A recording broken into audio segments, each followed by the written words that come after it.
फिलिस्तीन और इजराइल के बीच विवाद करीब 75 वर्षों से चल रहा है। ये विवाद न सिर्फ जमीन को लेकर है, बल्कि ये दो विचारधाराओं, दो धर्मों और दो संस्कृतियों से जुड़ा हुआ है।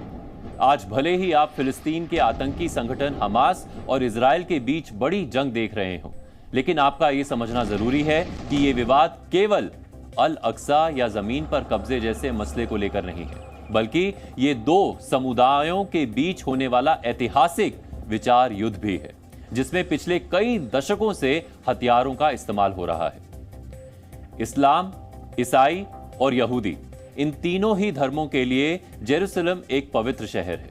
जिस जमीन को अरब देश फिलिस्तीन कहते हैं, उसी को यहूदी समुदाय इजराइल कहता है।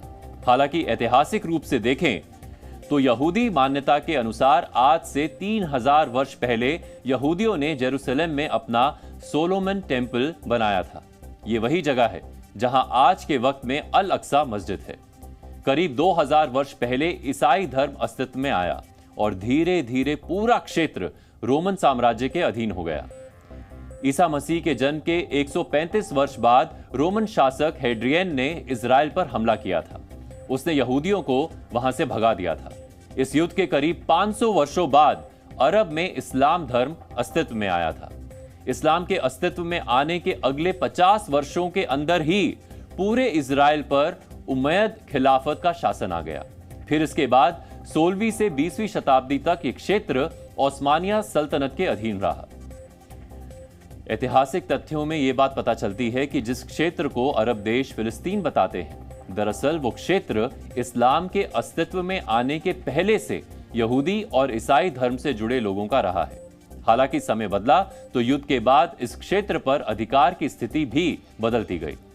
यहूदी से ईसाई, ईसाई से इस्लाम धर्म के लोग इस क्षेत्र पर अपना कब्जा बताते रहे। लेकिन आधुनिक इतिहास को खंगालने पर पता चलता है कि पहले विश्व युद्ध के बाद इस क्षेत्र पर कब्जे की स्थिति फिर बदल गई थी।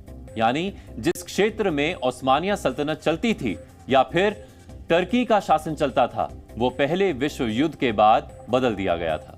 दरअसल वर्ष 1914 में पहले विश्व युद्ध में टर्की हार गया था।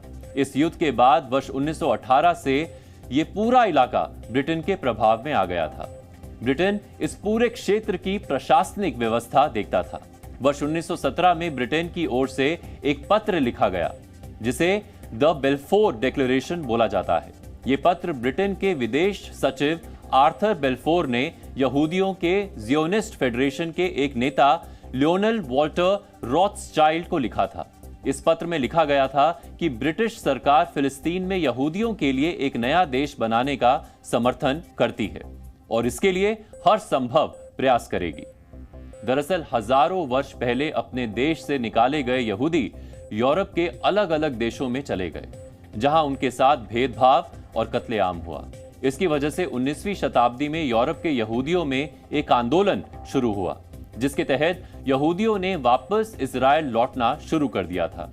इसी को जियोनिस्ट मूवमेंट कहा जाता है, जिसे जियोनिस्ट फेडरेशन जैसी संस्थाएं आज भी चला रही हैं। वर्ष 1930 के दशक में जब जर्मनी के अंदर हिटलर और नाजी पार्टी का शासन आया, तो जर्मनी और यूरोप के देशों में यहूदियों का दमन चरम पर पहुंच गया था।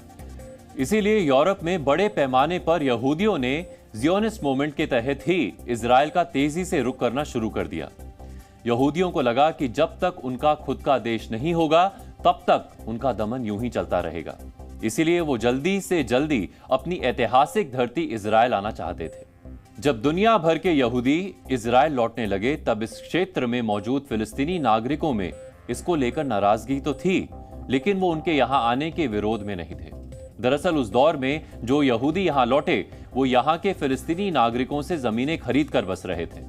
जो फिलिस्तीनी नागरिक यहूदियों को जमीन बेच रहे थे, वो आम तौर पर यहूदियों के यहां आने का विरोध नहीं करते थे। दूसरे विश्व युद्ध में जब यहूदियों का बड़े पैमाने पर नरसंहार शुरू हुआ, हिटलर की नाजी सेना ने 6 लाख से ज्यादा यहूदियों का कत्लेआम कर दिया। तब दुनिया के अन्य देशों में यहूदियों को लेकर सहानुभूति पैदा होने लगी, जिसकी वजह से 1945 में दूसरा विश्व युद्ध खत्म होने के बाद यहूदियों के लिए अलग देश की मांग उठने लगी। उस वक्त फिलिस्तीन में बड़ी संख्या में यहूदी रहते थे। ऐतिहासिक तौर पर यह जमीन यहूदी समुदाय से जुड़ी हुई थी, तो संयुक्त राष्ट्र ने इस पूरे क्षेत्र को फिलिस्तीन और इजराइल नाम के दो देशों में बांट दिया। ब्रिटेन और फ्रांस ने संयुक्त राष्ट्र में इसका प्रस्ताव रखा था। यह प्रस्ताव संयुक्त राष्ट्र में पारित भी हो गया, जिसके साथ ही वर्ष 1948 में इजराइल अस्तित्व में आ गया। यहूदी समुदाय ने संयुक्त राष्ट्र का यह प्रस्ताव मान लिया था, लेकिन यहां एक नए विवाद का दौर शुरू हो गया, जो आज तक जारी है। यहूदियों ने संयुक्त राष्ट्र की बात मान ली थी, लेकिन अरब देशों ने ऐसा करने से साफ इनकार कर दिया। 14 मई 1948 को यहूदी नेताओं ने इजराइल की घोषणा की थी। इजराइल बनने के अगले ही दिन मिस्र, जॉर्डन, सीरिया और इराक ने इजराइल पर हमला बोल दिया। वर्ष 1948 से 1949 तक चले इस युद्ध में इजराइल ने सभी अरब देशों को हरा दिया था।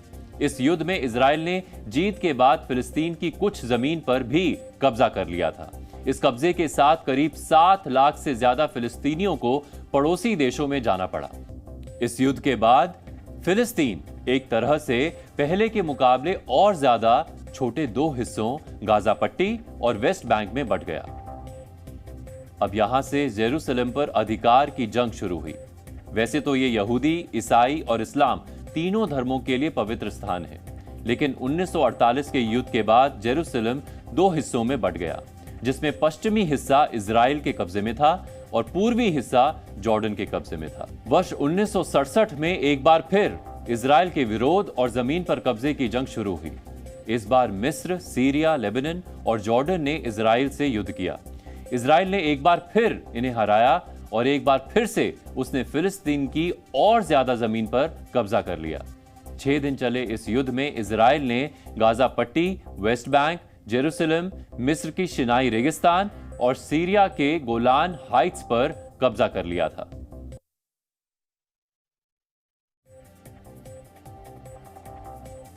अरब देश एक के बाद एक युद्ध हारते गए और इजराइल जीत के इनाम के तौर पर ज्यादा जमीन कब्जा करता गया। अरब देशों को यह बात समझ में आ गई कि इजराइल से सीधे युद्ध में नहीं जीता जा सकता।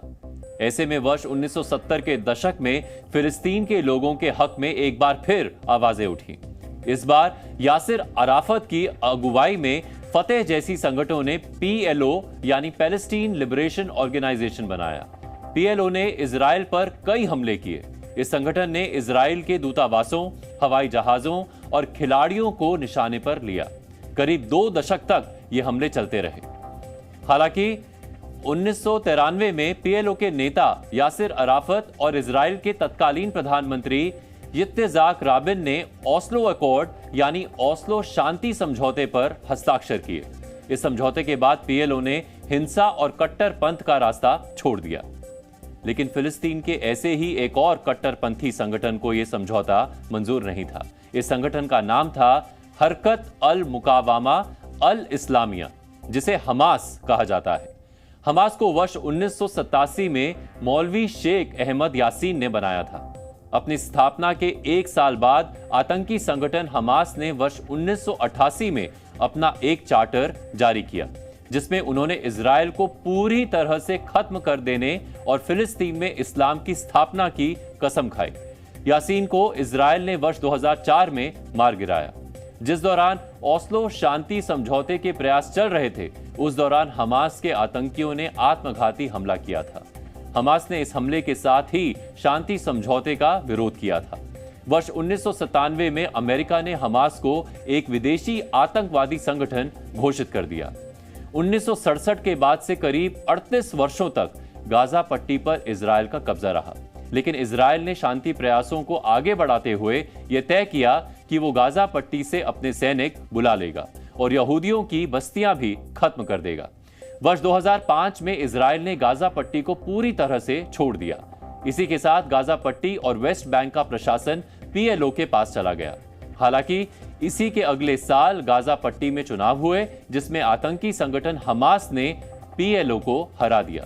तब से लेकर अब तक गाजा पट्टी पर हमास का नियंत्रण बना हुआ है, जबकि वेस्ट बैंक वाले हिस्से पर PLO का ही नियंत्रण है। हमास के आतंकी भले ही गाजा पट्टी से इजराइल पर हमला कर रहे हों और इजराइल के सैनिकों से जंग लड़ रहे हों, लेकिन हमास के टॉप अधिकारी कतर से ही आदेश दे रहे हैं। हमास को एक पोलित ब्यूरो चलाता है जिसमें मुख्य रूप से 15 सदस्य होते हैं। इसका मुखिया है Ismail Haniyeh. Ismail Haniyeh Hamas का पॉलिटिकल विंग देखता है। वो फिलहाल कतर के दोहा में रहता है।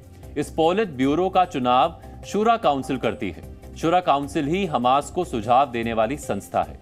हमास में दूसरा बड़ा नाम है सलेह अल अरूरी। ये वेस्ट बैंक से जुड़े मामले देखता है। हमास में तीसरा बड़ा नाम है सलाह में कटवी। ये हमास के कैद किए गए सदस्यों से जुड़े मामले देखता है। हमास में चौथा बड़ा नाम है यहया सिनवर का। ये व्यक्ति गाजा पट्टी से जुड़े मामले देखता है। हमास के मिलिट्री विंग के कामकाज यहया सिनवर ही देखता है। यहया इजराइल के जेल में 2 दशक से ज्यादा समय भी बिता चुका है। फिलिस्तीनी लोगों से जुड़े मामलों को हमास में खालिद मिशाल देखता है। हमास में जमीनी लड़ाई की जिम्मेदारी इज़-अद-दीन अल कसम ब्रिगेड देखती है। इसका कमांडर है मारवान ईसा और मोहम्मद दईफ। इजराइल पर 7 अक्टूबर को हुए हमास के हमले का मास्टरमाइंड भी मोहम्मद दईफ को ही बताया जा रहा है। गाजा पट्टी पर हमास की सरकार में प्रधानमंत्री है इसाम अल दालिस। ये अपनी सरकार में मंत्रालय, स्थानीय मामले और सेना से जुड़े मामले देखते हैं। हमास एक आतंकी संगठन है, इसीलिए उसे खुले तौर पर विदेशी मदद नहीं मिलती, लेकिन वेस्ट बैंक में पीएलओ को आर्थिक मदद मिलती है। ऐसा माना जाता है कि फिलिस्तीन के प्रवासी ईरान, टर्की और कतर जैसे देश हमास को आर्थिक और सैन्य मदद देते हैं। इजराइल में चल रहे युद्ध के बीच एक गुट खुद को असली यहूदी बताते हुए इस युद्ध का विरोध कर रहा है। इस गुट के लोगों का कहना है कि वो सच्चे यहूदी हैं और सच्चे यहूदी जियोनिस्ट मूवमेंट के खिलाफ हैं। हमने आपको बताया है कि जियोनिस्ट मूवमेंट एक ऐसे आंदोलन का नाम था जिसके तहत दुनिया भर के यहूदियों ने इजराइल लौटकर वहां बसने का फैसला लिया था। जियोनिस्ट मूवमेंट के तहत दुनिया भर के यहूदियों ने इजराइल को यहूदियों का देश बनाने की कोशिश शुरू की थी। ऐसे यहूदी जो एक देश चाहते थे, उन्हें ही आगे चलकर जियोनिस्ट कहा जाने लगा, जबकि इससे अलग विचार रखने वाले यानी ऐसे यहूदी जिनके हिसाब से यहूदियों को किसी यहूदी देश की जरूरत नहीं थी, वो लोग खुद को असली यहूदी कहने लगे हैं। यही लोग इजराइल और फिलिस्तीन आतंकी संगठन हमास के बीच चल रहे युद्ध का विरोध कर रहे हैं। युद्ध विरोधी इस यहूदी गुट का मानना है कि उनकी धार्मिक किताब तोरा में यहूदियों को एक अलग देश बनाने की मनाही है। उनका मानना है कि यहूदी इजराइल वापस लौट सकते हैं, लेकिन यहूदियों को अलग देश बनाने की मनाही है। उनके मुताबिक यहूदियों को फिलिस्तीनियों के साथ मिलकर एक ही देश में रहना चाहिए। ये अल्ट्रा ऑर्थोडॉक्स यहूदी है जो उनकी बहुत पुराना बिलीव कर रहा है। ये सिर्फ उनके लिए कोई देश का बनाने के लिए जरूरत नहीं है यहूदी के लिए, तो इसलिए ये लोग कहते हैं ये जो इजराइल अभी बन गया था बिल्कुल गलत बात है।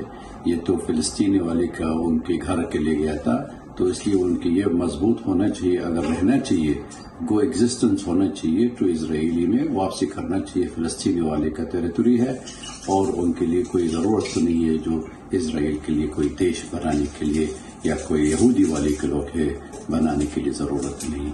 तो ये लोग है वो उनका यकीन है, ये बहुत पुराना है, 5,000 साल के पुराना है। वो कह रहे हैं ये हमारा हम सारी दुनिया में तो 1000 साल के पार ऊपर ज्यादा भी है। मतलब ये मुसलमान का, क्रिश्चियन हो या यहूदी है, वो सबको साथ के साथ में रहने के लिए, तो इसलिए कोई यहूदी के लिए देश का जरूरत नहीं है। तो they should leave with the society of the country. जो आज बुरा हालत हो गया वो जो फलस्तीनी वाले क्या हो गया था, ये सिर्फ वाले के जो नाजी वाले लोग थे उन्होंने भगा दिया था यहूदी के लिए। वहां पर आ गया था इमिग्रेंट यहूदी, जो सेटलर्स आ गया तो ऑक्यूपाइड ऑफ फलस्तीन और पूरी टेरिटरी ले गया था। तो इसलिए आजकल का जो युद्ध चल रहा है, जो झगड़ा चल रहा है, तो अभी तक 100 साल पुराना है। तो सिर्फ इट इज यूरोपियन प्रोडक्शन और यूरोपियन रिस्पॉन्सिबिलिटी, ये तो जिम्मेदारी है, ये खत्म करना चाहिए।